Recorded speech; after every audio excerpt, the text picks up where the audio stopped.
স্বামীর সাথে স্ত্রীর তালাক হয়ে গিয়েছে, কিন্তু স্ত্রী যখন বিয়ে হয়েছিল তখন স্ত্রীর বাপের বাড়ি থেকে অনেকগুলো আসবাবপত্র স্বামীর বাড়িতে দিয়েছিল। তালাকের পরবর্তীতে স্বামী কোনোভাবেই কিন্তু এই আসবাবপত্রগুলো ফেরত দিচ্ছে না। কোন আইনের মাধ্যমে এই আপনি আসবাবপত্রগুলো গ্রহণ করবেন?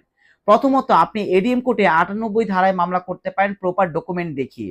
যদি প্রপার ডকুমেন্ট দেখিয়ে এডিএম কোর্টে অর্থাৎ নির্বাহী ম্যাজিস্ট্রেট কোর্টে আপনি মামলা করেন, আর কোর্ট যদি বুঝতে পারে প্রকৃতপক্ষে এগুলো আপনারই জিনিস ছিল যা স্বামী আপনাকে ফেরত দিচ্ছে না, তখন কিন্তু সার্চ ওয়ারেন্ট দিবে। অর্থাৎ সার্চ ওয়ারেন্ট মানে হলো যে, যে থানা সংশ্লিষ্ট থানা আছে সেই সংশ্লিষ্ট থানার পুলিশের মাধ্যমে এই জিনিসপত্রগুলো জব্দ করতে বলবে, এবং কি জব্দ করার পর যদি ডকুমেন্ট এবং জব্দর সকল কিছু মিলে যায় তখন কিন্তু খুব সহজে কিন্তু স্ত্রীকে এই ডকুমেন্ট আসবাবপত্রগুলো ফেরত দেবে।